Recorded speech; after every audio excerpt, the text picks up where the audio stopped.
पिंपळगाव बसवंत येथे आधीपासून सुरू असलेल्या दिवाणी व फौजदारी न्यायालयाला आता वरिष्ठ स्तर दिवाणी न्यायालयाची जोड मिळणार आहे. राज्य मंत्रिमंडळाच्या बैठकीत विधी व न्याय विभागाच्या प्रस्तावाला मंजुरी देण्यात आली. गेल्या अनेक वर्षांपासून पिंपळगाव वकील संघ आणि आमदार दिलीप बनकर यांच्या मागणीला अखेर यश आले आहे. या निर्णयाबद्दल पिंपळगाव वकील संघाच्या वतीने राज्य मंत्रिमंडळाचे आणि प्रशासनाचे आभार मानण्यात आले. दरम्यान वरिष्ठ स्तर दिवाणी न्यायालयामुळे कोणत्या प्रकारची प्रकरणे चालणार आणि नागरिकांना त्याचा नेमका काय फायदा होणार याबाबतही पिंपळगाव वकील संघाच्या वतीने स्पष्टीकरण देण्यात आले आहे.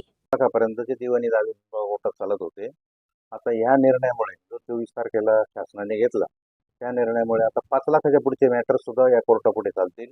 शिवाय महाराष्ट्र शासनाविरुद्ध किंवा केंद्र शासनाविरुद्ध जे काही वाद असतात ते सुद्धा या न्यायालयात चालतील.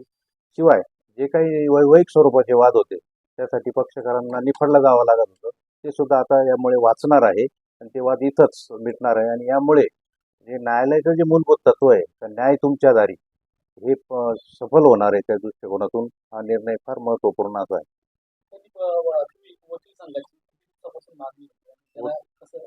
वकील संघाच्या मागणीचा तसा विचार करायला गेला तर आम्ही 1990 साली इथं वकिली चालू केली. त्याच्या अगोदरपासूनची मागणी होती.